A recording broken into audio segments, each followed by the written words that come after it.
Hello everybody, and welcome to the second in our series of live talks on changing inherited energy patterns. My name is Emilie, and today I have a guest. I'm joined by Sophie. Hello Sophie. Hi. Thank you for joining us. And Sophie's here to share her experience and story about changing the inherited energy patterns in her family and how that has changed her life, and also how that's helped her overcome the severe anxiety she's suffered from for most of your life, isn't it?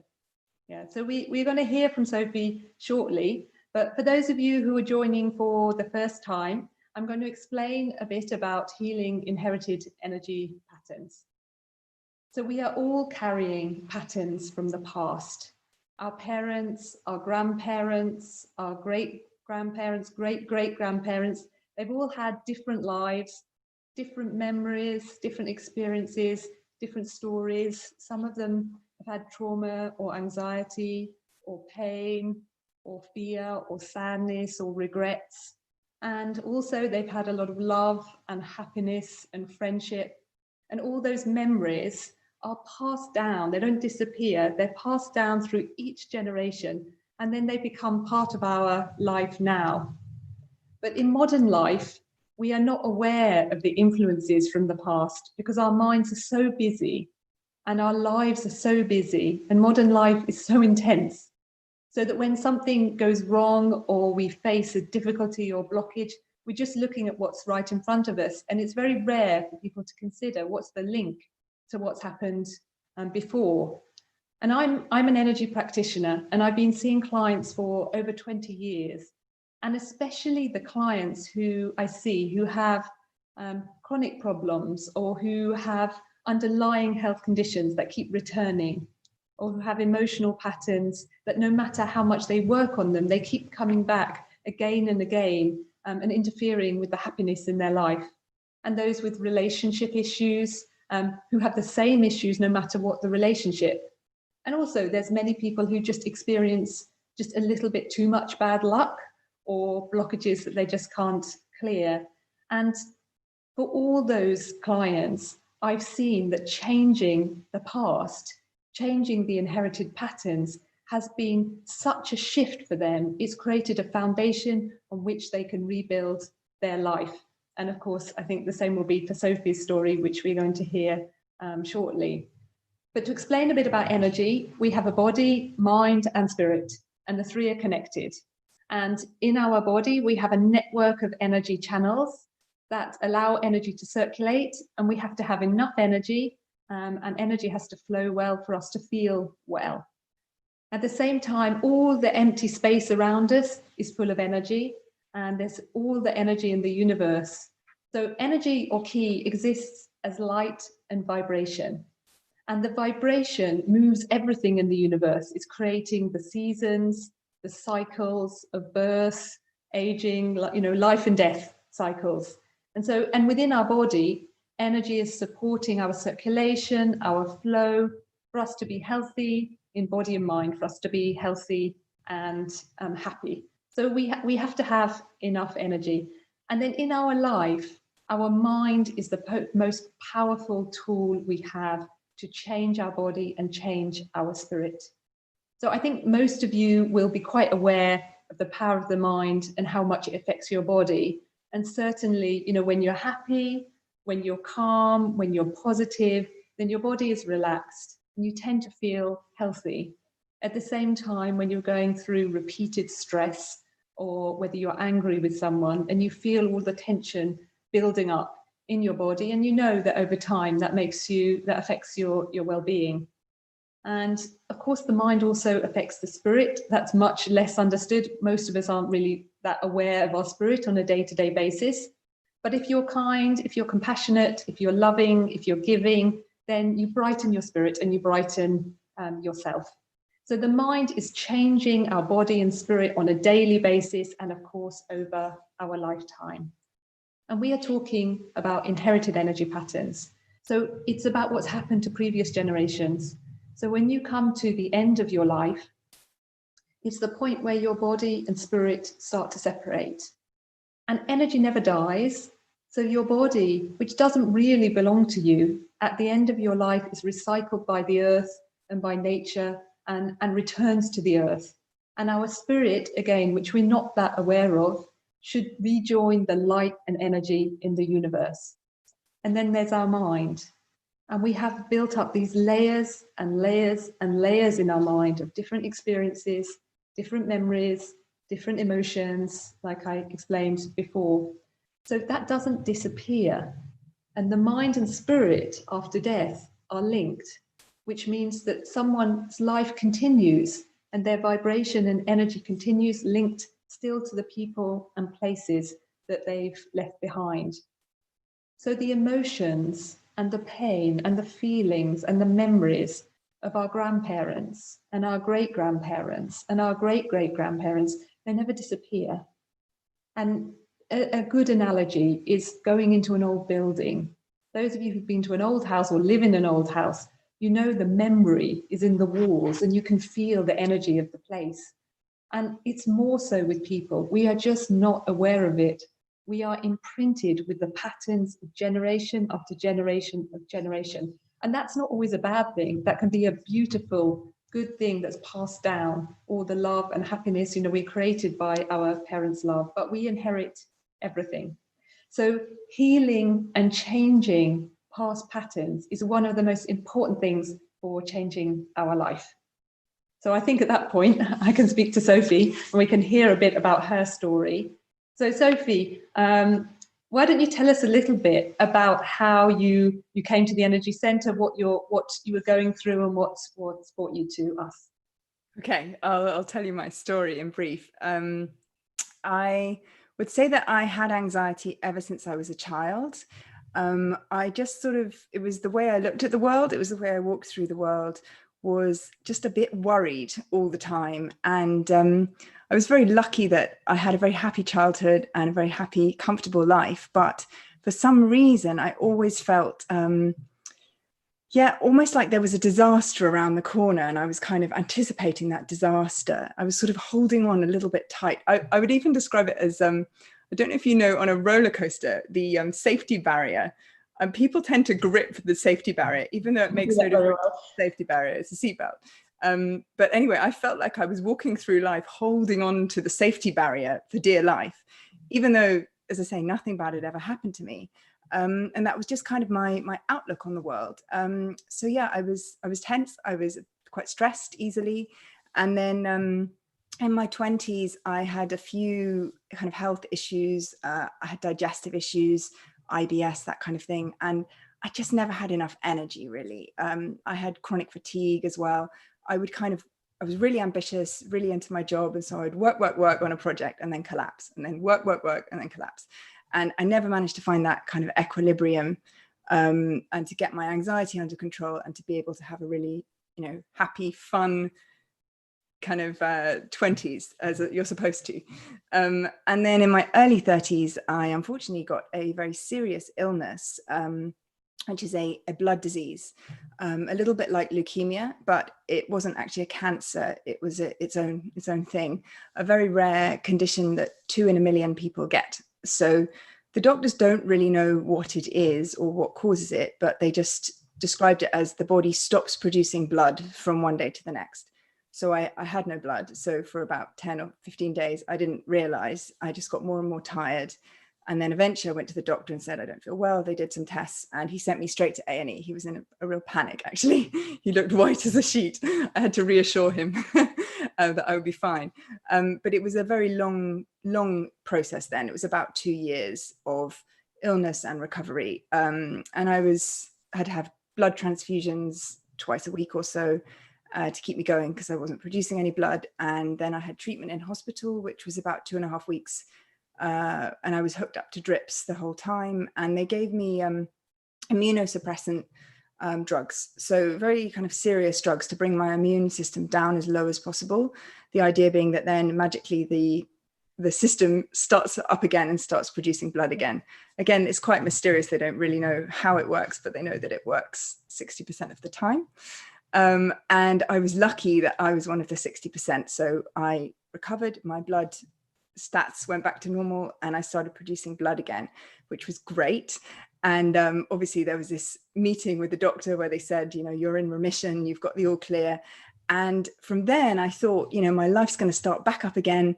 It's really great. I'm going to, you know, go off and do all the things I've always wanted to do.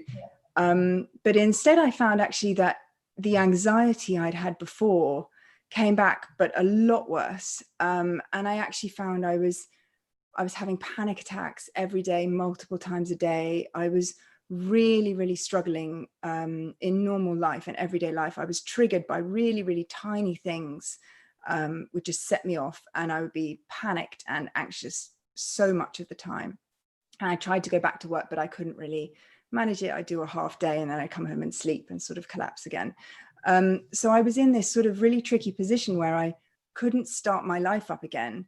And I was sort of watching everyone else get on with things, and I couldn't. And finally, a friend of mine actually shared on Facebook, and she said, there's this energy center, and you know, come and try a treatment. So I went along to try a treatment, and then that's where you come in. Met us. Yes. Which is great.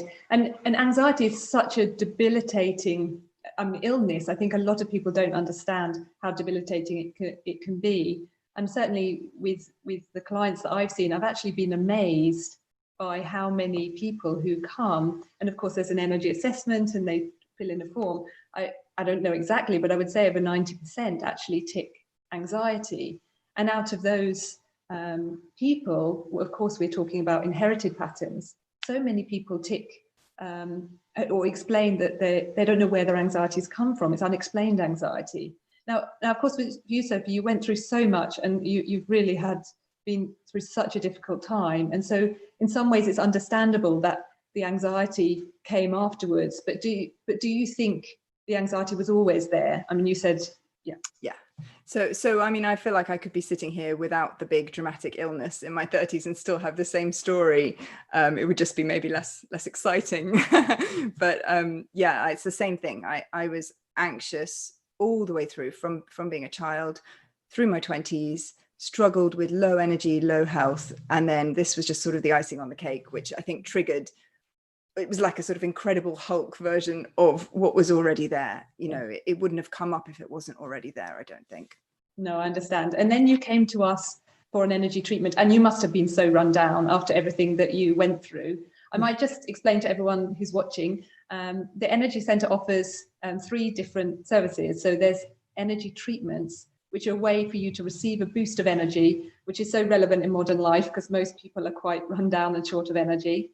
Then there are energy classes for you to learn to take care of yourself and to harmonise body and mind. And then, of course, there's the program or the course to change the inherited energy patterns.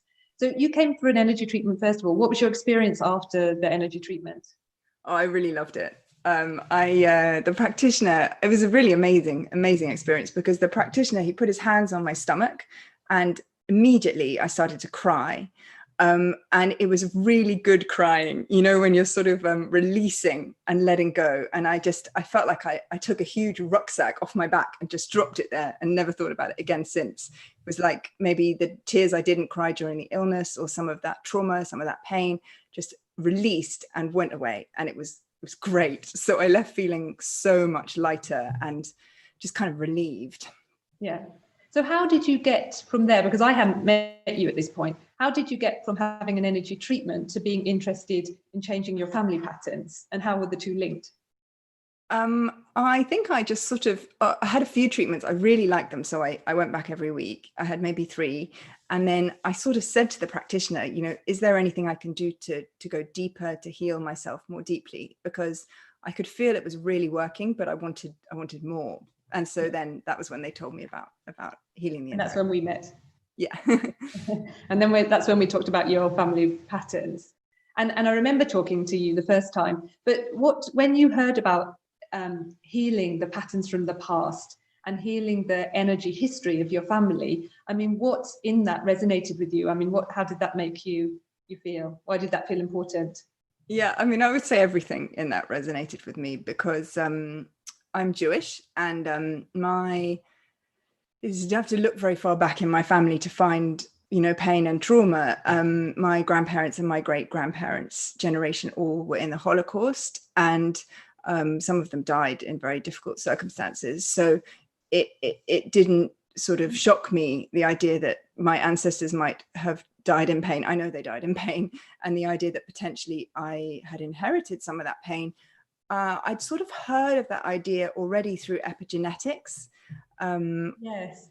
Maybe I Yeah. could explain. I think a lot of people have heard of epigenetics, but for those of you who haven't, it's quite a recent study to show that memory can be passed down through the generations. And of course, for your family situation, that would mean so much, because it would mean the anxieties and the pain and the trauma that people have been through then could affect future generations.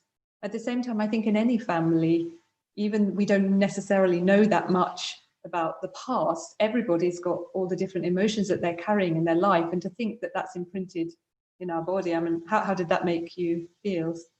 I mean, it was something that I guess it sort of made sense. I wouldn't have come up with it by myself, but when it was said to me, I thought, actually, yes, this makes so much sense. And I think in my sort of community amongst my Jewish friends, we had talked a bit about the idea of trauma and inherited trauma. It sort of resonated with all of us. So the idea of healing that was quite exciting. Yes, and I mean, it's really interesting to hear your story. And I've had so many clients who maybe don't know their family, but I think, even if you look at your living family and you see all your living family and your friends, they may not be going through a major trauma, but they all have different problems, and each person is maybe struggling with something. And then if you think when they pass away and their memories and their vibration affects their family, it really makes us think, well, what did happen in the past? In all cultures and backgrounds and all families, that there must be so many stories. Yeah. So you decided to do the course to heal your... Yeah, I wasn't sure, I'll be honest, because it is not my culture. It's not my sort of, not something I know that much about, but it was a sort of a leap of faith, where I thought, I really trusted the practitioner. I'd had a really, really great experience with him. I really felt that he'd already released quite a lot. And I felt like if he advised it and if you advised it, then it was the right way to go. And as I say, I wanted to go deeper. I was desperate to kind of heal these patterns, and it just resonated. So I thought it was sort of like a spiritual adventure. I would go and try it. Yes. So it is a very spiritual course. Maybe I should explain a little bit before we hear Sophie's experiences. So the course to change the inherited patterns is a 3-week course, and it's based on certain traditions, Eastern traditions, and it's to change the energy patterns of all those who've passed away through the different generations and through the different family branches. And there is a weekly ceremony. It's a traditional practice, and this practice comes from South Korea. And the ceremony is a way of showing respect and gratitude, and also a way to transmit energy. And the ceremony consists of chanting, and also there's daily chanting throughout the 3 weeks. How did you find the chanting, Sophie? Because I loved it. I'm so enthusiastic. I really enjoyed the chanting straight. I've, again, never done it before. I'd meditated a bit before, but I'd never chanted. And I just, I felt so good after it. I would start my day with it, and I always felt really clear and really kind of bright. And so I loved it. Yeah. Yeah. Chanting is wonderful. I mean, chanting for a lot of people is a way to clear the mind, receive energy, and also in the course, it helps you to change the vibration of energy from the family and ancestors. And what about the ceremonies? What was your experience of those? Was that quite unusual? Yeah, it was unlike anything I'd ever done before. But you quickly get used to it. It's funny. It was really profound. It was a really beautiful experience, a really spiritual experience. And I could really feel the sincerity and the kind of care of everyone who was doing it. And so that really touched me, I think. Yeah.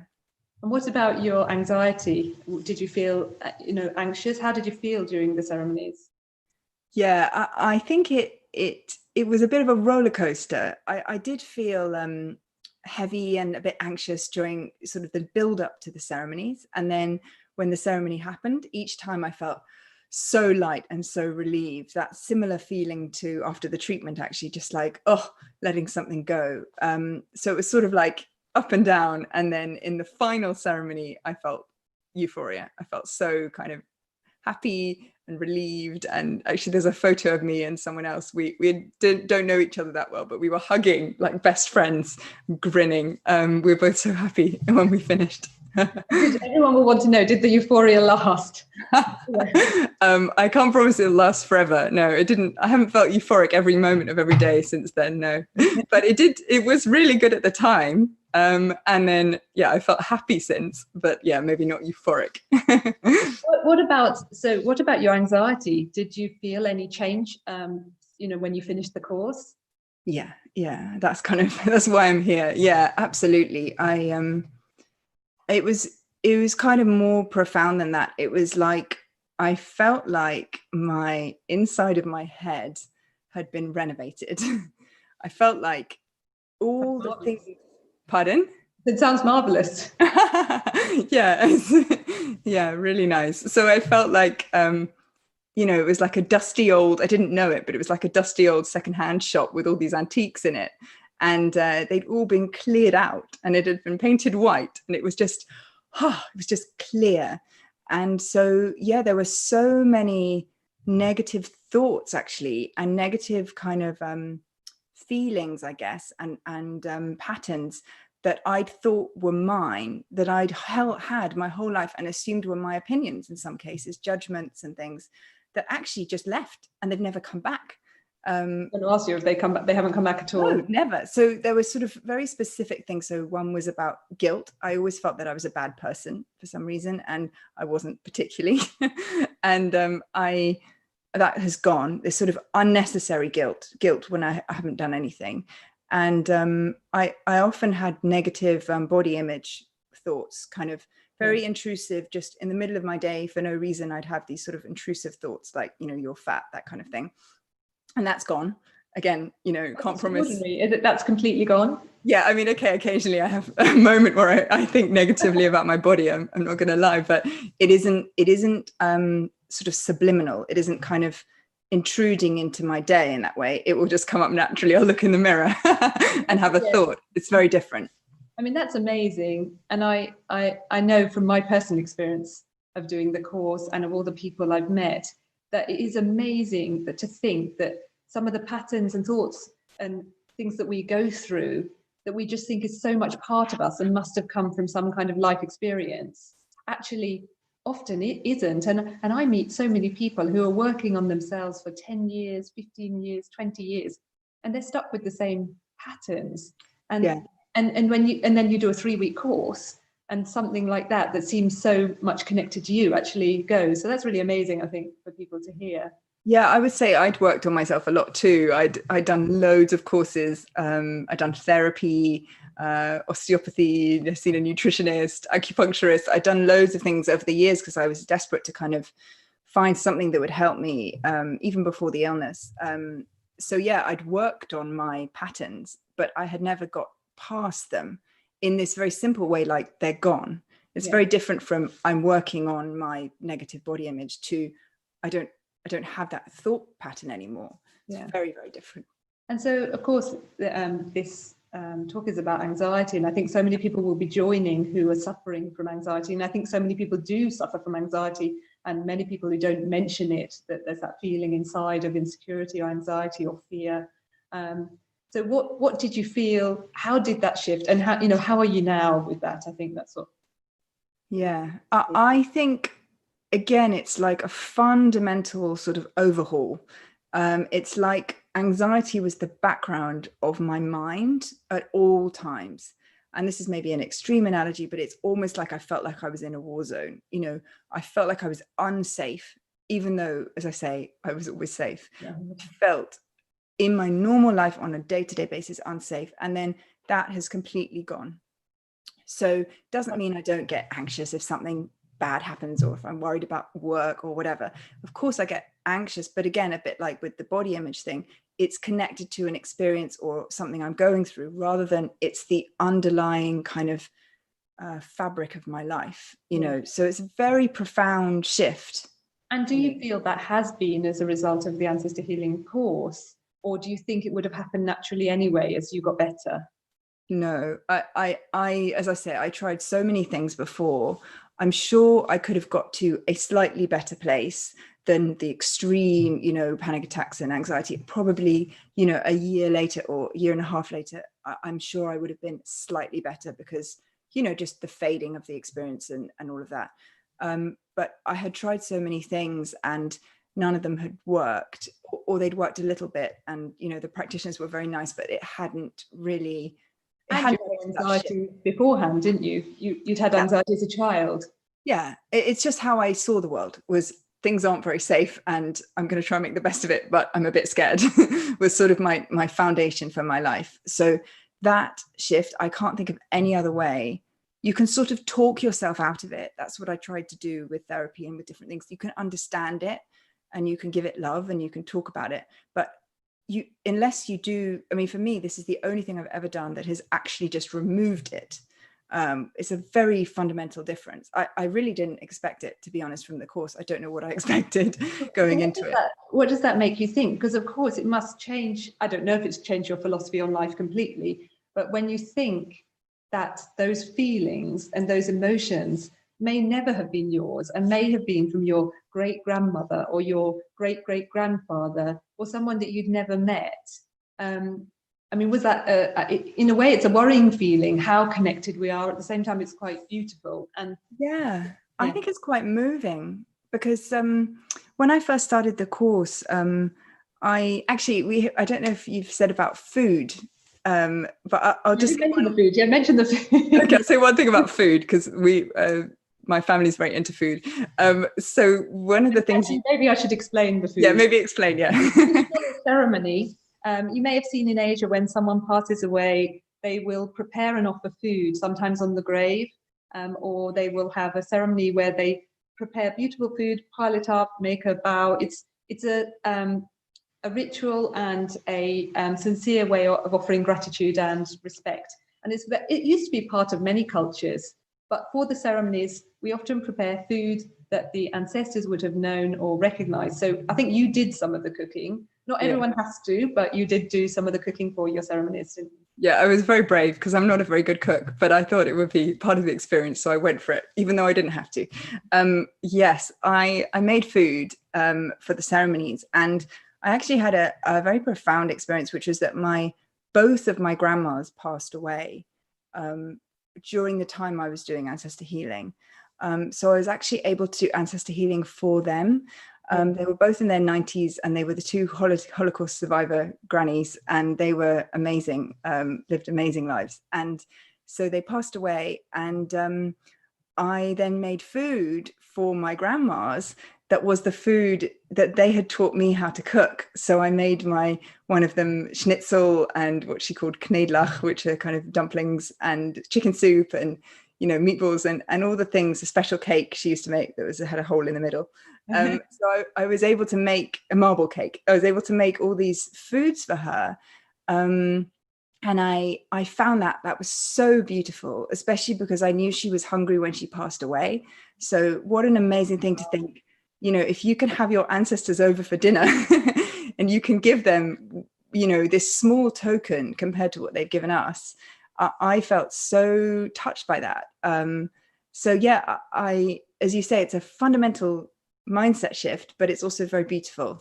Yes, it's very unusual for Western culture, but I think the whole idea of thinking about inherited energy patterns is expanding our mind to think about life goes on, that we are eternal, and that visible and invisible things actually exist together like two sides of a coin. And we're so busy with our physical material life that we often don't realize what's going on an invisible level and how much that influences us. And at the same time, the traditional practices in so many cultures of offering a ceremony, of thinking of your elders and your great grandparents and all the generations before you and showing respect and gratitude is actually so beautiful and so important for our life. Yeah. So anyway, it's wonderful to hear your story. So, I mean, how are you now? How would you sum up how you feel now? I feel happy. Yeah, everything's fine. I don't have any issues with my blood anymore, and I am well. I'm much better than I was before the illness. So I have much more energy. I feel on a daily basis happier and I guess lighter, that feeling again of I'm not carrying the heavy bags anymore. I definitely wouldn't describe myself as having anxiety anymore. Though, of course, there are good days and bad days. Of course, I sometimes, get anxious about things, but it's a very, very different foundation. So yeah, I feel really good. That's absolutely wonderful to hear. I mean, your story is so moving and inspiring, and it's really great to know you're well. And yeah, really, really wonderful. And there is, I think, for many people listening, there are so many things to relate to and so many things to think about. And we'd be really happy to take any questions about either the course, about what happens to our loved ones after they pass away, or for Sophie, anything about her experiences, anything you want to know. So if you have any questions, please send them in and we can tell you a little bit more. Okay, there's a question straight away. I'll read it out. There's not any obvious trauma in my family and I don't know much about them. Could I still do the course? And I've had anxiety all my adult life. Okay, yes, I think for a lot of people, they don't know much about their family, or you don't know of anything specific that's happened that's been really bad. This certainly doesn't have to be something really bad happened. But I think, like I mentioned earlier, if you just take one person's life, one person's life is so beautiful, but it's mixed with happiness and sadness. It's mixed with kind of joy and pain. And there are so many layers of memories. And there's also so many hidden things. And certainly if you go back through the generations, I think people didn't express themselves as much as they do now. They didn't necessarily share or try to heal what they've been through. They tried to bury it. And so we don't necessarily know about our ancestors, and it doesn't have to be the outward trauma. It's often the inner emotions or patterns that need healing and brightening and lightening. And from our point of view, life goes on. It's not that you just leave your physical life and your energy just exists. Your life goes on and your feelings go on, but it's harder to change them after you've left your physical body behind because you can't change the vibration. So doing the course is actually one way to help those, your loved ones and your family. And although a lot of people are interested in doing the course to change the problems or blockages they have in their life, traditionally in the East, it's a practice of respect and gratitude for their family and ancestors. So yes, you don't have to know what's happened in your family. It still, for most people, brings a lightness and a great benefit. And if you are suffering from anxiety and you have tried to resolve it yourself through your own experiences and changing yourself, then it may be that you have patterns and it's worth you getting in touch with us and having a treatment or a consultation and finding out a bit more. Okay, there's one for you, Sophie. When you finished the course, was there an obvious shift straight after, or was it a process until you were free from your anxiety? Yeah, I think the description I had of my mind being clear, I would say that was immediate. Everyone's different, and I've spoken to other people who've done the course, and I think for them it was a bit slower, but for me it was like immediate. I immediately felt lighter. I felt a weight lift from my stomach, actually, literally in the ceremony. And so I felt a very quick shift. And I actually, I found the other day, I recorded a video of myself. I went to the toilets and I recorded a video of myself because I was so happy and I wanted to remember the moment. So I immediately afterwards, I knew I felt better, and I was trying to kind of capture my excitement and the change. And then, yes, gradually there were other shifts. And then I'd notice, you wake up and you think, hang on, what was that thought I always used to have? And you sort of gradually notice things have shifted and moved. And I've noticed changes in my family that, again, have taken a little bit longer to kind of bed in. So yeah, both, I guess. Yeah. And actually, I think having seen lots of people, I mean, I did the course 20 years ago, so it's hard to remember exactly, but I do remember it was like someone switching the light on at the end. And then, of course, there's things that you have to work through over time. Yeah, so very interesting. Do we have any more questions?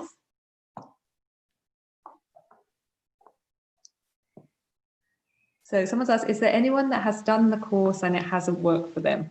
Well, that's a kind of subjective question. It is a spiritual course. You are changing the invisible energy patterns of those who passed away and no longer have a physical or material existence. So that the first changes are energetic and spiritual, and people tend to report feeling much lighter and clearer. And it can take a bit of time to filter down to your actual life and your mind and your physical life. So it really, all the people I've seen energetically and spiritually, I will say it's definitely worked for. But whether they feel that they've got the results that they want to get, of course, that's something quite different. And I would say that the course is something of course you do to change yourself, but you also do to to do something spiritual for your family and ancestors. Okay, just see if we have any other questions coming in.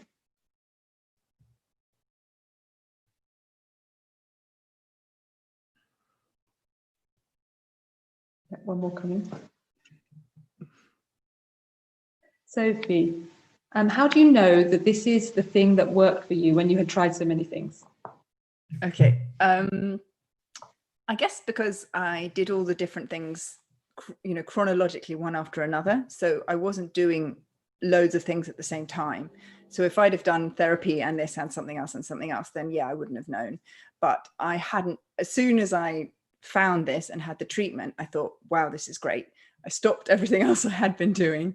I broke up with my therapist and I decided to just do this. So, the change I felt, which I definitely felt, it couldn't have come from anything else other than, I guess, time. Yeah. But it wasn't that much time. It was only 3 weeks. So it was definitely this, in my opinion. So I think we'll just see if there are any more questions. Oh, there are some more questions. Someone's asked, where do the weekly ceremonies take place and how long is each session? So I'm actually in our meditation space. You can't see it fully, but you can see the Oriental art on the back wall, and it's a beautiful meditation space that's full of energy. And we have the ceremony, we have classes, energy classes in this space, and we have the ceremonies in this space. But we also broadcast all the ceremonies live online so that you can do the ceremonies from wherever you are in the world.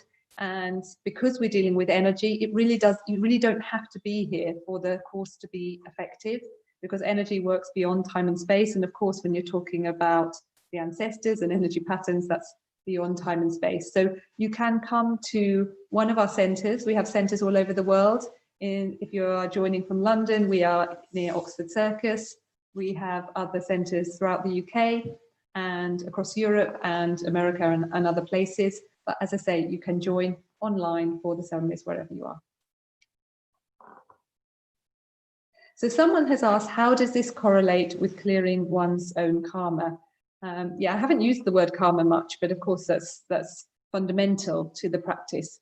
So we are born with the karma of our ancestors, and that can be good fortune and that can be the kind of troubled karma that we inherit. At the same time, of course, we create our own karma and we pass that on to future generations. So karma can be fairly small and simple in that you hurt someone's feelings and then that's going to come back to you fairly quickly. It can also be longer term. If you give a lot of love and you spend your life helping people, doing things for people, really giving up what's precious to you to make other people's lives happier and better and brighter, that will always come back to you at some point. And it may not come back in this lifetime, but spiritually it will come back to you. And our life is eternal. So we should do a lot of good things in our life to brighten our spirit, and that lasts forever. And if we do the opposite, then everything comes back. So doing something like an ancestor healing course where you're helping so many people who've passed away, not only does that lift the family karma, but that actually is like a really good deed that you do spiritually, so that you help so many people, that actually shifts some of your own karma as well. But yes, we have to deal with our own personal karma and how we live our life on a daily basis, how we treat others, as well as consider the past.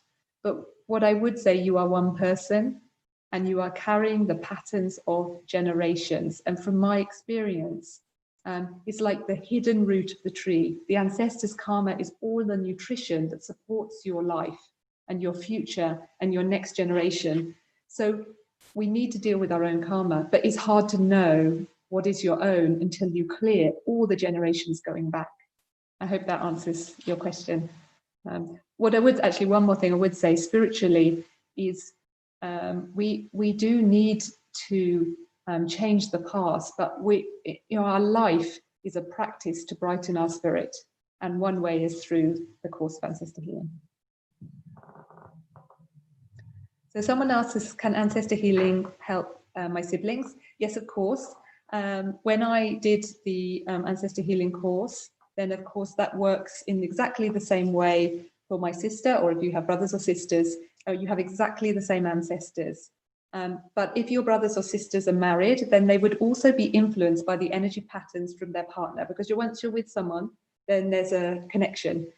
So yes, it only takes one person in the family to do the course, although you can bring other family members if they're open to it, not always the case.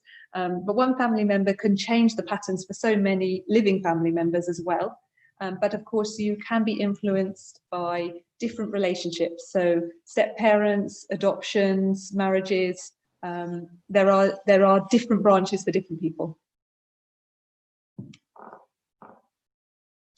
Actually, just one thing before I go to the next question. When you ask, can you help your siblings? What I would like to say is if you're trying to help a family member change, you do need to remember that if they are affected by the energy of your ancestors, if you lift that energy, it does lift from them, but they are still responsible for their own mind. And if the patterns of their ancestors have linked up in their life for a long time, it becomes their own patterns, and you can't change their mind for them. So it is always slightly difficult to change someone else, but I think a lot of people who've done the course have noticed a much kind of lighter, brighter feeling in their family. And of course there are changes, but it's very hard to guarantee and be sure. I think we have another question. What can I expect to feel during the ceremonies? Well, I think Sophie mentioned a few things there. Everybody's different. It depends how sensitive you are. Some people breeze through the 3-week course and feel absolutely nothing. Sometimes that's a good thing, and sometimes people feel disappointed. Other people, like Sophie, you felt a bit of a roller coaster, didn't you? Yeah, about everything. Yeah. For some people it's a weekly ceremony and daily chanting. Around the ceremony day, you tend to feel heavier, a bit grumpier, a bit more tired. It's quite manageable. Most people are working full time. And after the ceremony, you feel much lighter. So it's a bit up and down. It's manageable. You just need to be a bit prepared not to deal with too many major situations or to get too emotional about things that are going on in your own life during that time. Do you think ancestors' patterns can influence us to be energy healers? Yes, that's quite an interesting question. Yes, I think we are all natural healers, even if we don't use it, because we have so many energy pores on our palms, and we are built on love, so we are meant to share love, which is what healing is. So that if somebody has pain, so say you have a child and they have a stomach ache, and you rub their stomach with your hand, then you're healing them with your love and with your energy. Sorry, the question was, do ancestors help us to be healers? Yes, yes and no. In terms of energy, people need to be slightly careful, because there are many, many different energy vibrations, and we are in a time where energy is quite polluted in the same way as our food and water is polluted, so that we are meant to tap into the original beautiful energy of the universe, and when we do healing, give that energy. But there are so many different energies around and so many different vibrations. If you pick up the ancestors' energy that has a certain karma, then you pass on that vibration, and that energy may make someone feel better, but spiritually it might not be that good for them. So all our practitioners have healed their ancestors' karma before they give healing. I hope that helps answer your question. Someone is asking, I've always struggled with concentration and have tried many healing paths. Could this help? I can see my son also has this problem. Yes, again, we have a body, mind, and spirit. Yeah, sorry, I haven't seen the rest of the question. Would it also help him? We have a body, mind and spirit, and we really need to know what's coming from our own mind and what's coming from ancestors. But if you see certain things that run through several generations, your son has the same problem as you, it may be an ancestral pattern. And concentration is quite an interesting one, because the universal energy has a very, very balanced vibration. And if we are connected to the universal energy, we are clear, bright, and full of love. And when we are out of that energy, we can have a very different energy vibration from our stresses, our worries, all the things we're going through. And that removes the clarity. And then, yes, it can. And then if you're short of energy, of course, it can be very hard to concentrate. I think the best thing in that case would be to come and have an energy treatment or have an energy assessment. So the practitioner could see where your energy blockages are coming from and where the concentration problems are coming from. But from my experience, most things are a little bit mixed up. It's body, mind and spirit. And if you heal the family pattern, that gives a really good foundation to change yourself and definitely to help your children. How do ancestors use us to clear their patterns during the course? So, yeah, just to explain a little bit, when you leave your physical body behind, you have an energy shape. And according to the attachments and emotions that you have, it links your spirit to the world more or less strongly, depending on how you are. If you are lighter and brighter and you died in peace and you were ready to die and you had cleared your emotions and attachments before you die, you may be in a more stable, balanced. And when we do the course, they don't have a body. So ancestors who have a heavier energy, who are very attached to the physical world and the physical body to change themselves, they give us more influence. But during the actual course, none of the ancestors have a physical body, they just have an energy body. So when you do the chanting and the ceremonies, energy is transmitted through you with the same family vibration to them, and their energy gets lighter.